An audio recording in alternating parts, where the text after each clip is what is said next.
Շնորհակալություն, օգտվելով արդից ձեր հարցին պատասխանեմ։ Մենք 5 տարվա սահմանափակում ունեինք, երբ որ ծառայությունից դուրս է գալիս ոստիկանության ծառայողը 5 տարվա ընթացքում ինքը վերականգնման ռեժիմ ուներ, անկախ տարիքային սահմանափակումից։ Բայց ստաժի մասով ըստ էության սահմանափակումներ չկան եւ ստաժը բոլոր դեպքերում պահպանվում է եւ ընդհատումները չեն ազդում դրա վրա։ Այս նախագծով երբ որ մենք շեմը վերացնում ենք, ըստ էության այդ վերականգնման մասը ինքնաբերաբար դուրս է գալիս, որտեղ ցանկացած տարիքում արդեն քաղաքացին կարողանում է դիմել ոստիկանությունում ծառայություն անցնելու համար, իհարկե բացառությամբ վերին շեմ։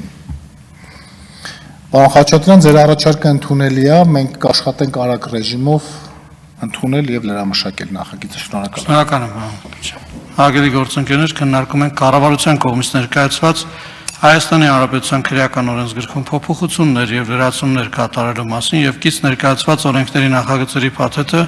առաջին ընթերցմամբ ընդունելու մասին հարցը։ Հիմնական զեկուցող ներքին գործերի նախարարի տեղակալ Արմեն Մկրտչյան։ Համեցեք, պարոն Մկրտչյան։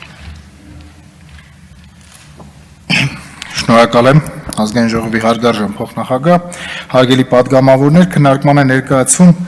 Հայաստանի Հանրապետության քրեական օրենսգրքում փոփոխություններ եւ լրացումներ կատարելու մասին օրենքի եւ հարակից օրենքների նախագծերի փաթեթը։ Նախագծերի փաթեթով առաջարկվող լուծումները հանգում են հետեւյալին։ Ներկայումս քրեական օրենսգրքի 344-րդ հոդվածով պատասխանատվություն նախատեսված չէ տրանսպորտային միջոց վարելու իրավունք չունեցող անձի կողմից պարբերաբար տրանսպորտային միջոց վարելու համար, ինչն անձանց հնարավորություն է տալիս առանց համապատասխան իրավունքի պարբերաբար վարելու տրանսպորտային միջոցներ եւ ենթարկվել միայն վարչական պատասխանատվության 25000 դրամի չափով։ Հաշվի առնելով տրանսպորտային միջոց վարելու իրավունք չունեցող անձանց պարբերաբար տրանսպորտային միջոցներ վարելու հանրային բարձր վտանգավորությունը Հայաստանի Հանրապետության կներեք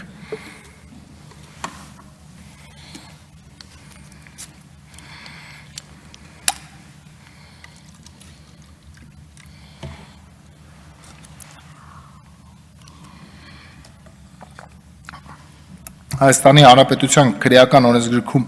փոփոխություններ եւ լրացումներ կատարելու մասին օրենքի նախագծով առաջարկում է տրանսպորտային միջոցներ վարելու իրավունք չունեցող անձի կողմից տրանսպորտային միջոց վարելու համար օրենքով սահմանված պատասխանատվության կիրառումից հետո 1 տարվա ընթացքում նույն արարքի կատարումը նախատեսել որպես հանցագործություն։ Միաժամանակ առաջարկում է որոշ սանկցիաների մասով խստացնել քրեական օրենսգրքի 344-րդ հոդվածի առաջին եւ երկրորդ մասերով նախատեսված արարքների համար պատասխանատվությունը։ Հաշվի առնելով անչափահասների շրջանում կատարվող հանցագործությունների կառուցվածքն ու դինամիկան, առևտրի եւ ծառայությունների մասին օրենքում լրացում կատարելու մասին օրենքի նախագծով նախատեսվում է արգելել 18 տարին չլրացած անձանց արտաքին տեսքով կամ կառուցվածքով սառը զենքին նմանվող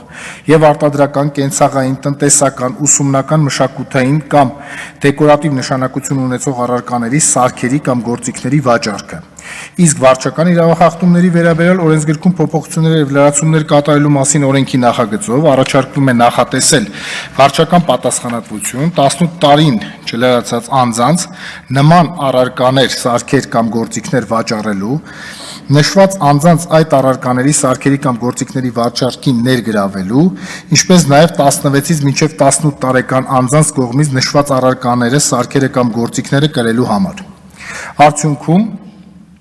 վաճառելը կառաջացնի տուգանքի նշանակում վաճառողի նկատմամբ 50000 դրամի չափով,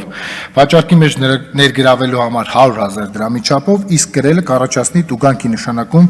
20000 դրամի չափով, սարքերը կամ գործիքները վերցնելով։ Վարչական իրավախախտումների վերաբերյալ օրենսգրքում կատարվել են նախատեսվել են նաև այլ փոփոխություններ եւ լրացումներ, մասնավորապես հաշվի առնելով տրանսպորտային միջոցներ վարելու իրավունք չունեցող անձանց կողմից տրանսպորտային միջոցներ վարելու բարձր հանրային վտանգավորությունը, խստացնել նշված խախտման համար պատասխանատվությունը 1000 դրամի փոխարեն նախատեսելով 50,000 դրամ տուգանք։ Հայ քաղաքացուն առանց վարորդական վկայականի տրանսպորտային միջոցներ վարելու համար չենթարկել վարչական պատասխանատվության այն դեպքում, երբ նա ունի վարելու իրավունք, սակայն վարելու ընթացքում իր մոտ չունի վարորդական վկայական, քանի որ նախատեսվում է իրավախախտումը հայտնաբերած պաշտոնատար անձի կողմից էլեկտրոնային համակարգի միջոցով գործող վարորդական վկայականի առկայությունը ստուգելու հնարավորություն։ Վարորդը պատասխանատվության կենթարկի, եթե ունի վարելու իրավունք, իր մոտ չունի վկայական եւ տեխնիկական պատճառով հնարավոր չէ ստուգել գործող վկայականի առկայությունը։ Վերանայել տրանսպորտային միջոցներ վարելու իրավունք չունեցող անձանց շրջանակը նրան շարքում դիտարկել ոչ միայն տվյալ կարգի, այլ նաև տվյալ ենթակարգի տրանսպորտային միջոց վարելու իրավունք չունեցող անձանց, խստացնել պատասխանատվությունը հետիոտների կողմից ճանապարհի երթևեկելի մասը հատելու կարգը խախտելու համար հնգապատկի փոխարեն նախատեսելով սահմանված նվազագույն աշխատավարձի 10 պատիկի չափով տուգանք։ Ոստիկանության կողմից քննության ենթակա վարչական իրավախախտում կատարած անձին չբերել ոստիկանություն, եթե շարժական տեսաձայնագրող կամ լուսանկարանող տեխնիկական միջոցներով հնարավոր է նույնացնել նրան։ Ճանապարհային երթևեկության անվտանգության ապահովման մասին օրենքում փոփոխություն եւ լրացումներ կատարելու մասին օրենքի նախագծով առաջարկվում է սահմանել կարգավորում, որը հնարավորություն կտա հայ քաղաքացիներին, այդ թվում երկքաղաքացի հանդիսացող, այլ երկրներում ստացած եւ Վիեննայի 1968 թվականի կոնվենցիայի վարորդական վկայականներին ներկայացվող բաժներին համապատասխանող վկայականները ՀՀ մուտք գործելու պահից 3 ամիս ժամկետով ճանաչել գործող։ Բացի այդ նախագծով լավարկվում է տրանսպորտային միջոցի վարորդի բացակայության դեպքում տրանսպորտային միջոցը հատուկ տարածք բերման ենթարկելու պարագայում վարորդին իրազեկելու գործիքակազմը, ներկայումս պարեկ իրազեկում է տարածքային բաժին, որն էլ հայտնում է վարորդին,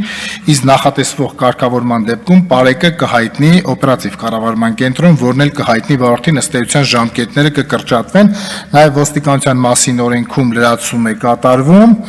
ըստ էության այստեղ մենք նախատեսում ենք հստակեցնում ենք ոստիկանության շարժական տեսաձայնագրող կամ լուսանկարանող տեխնիկական միջոցներով ենթադրյալ վարչական իրավախախտում կատարած անձանց նույնականացման իրավունքը։ Կխնդրեմ եւս հրատապ ռեժիմով քննարկել հարցը եւ քվեարկել կողմ։ Շնորհակալ եմ։ Շնորհակալություն։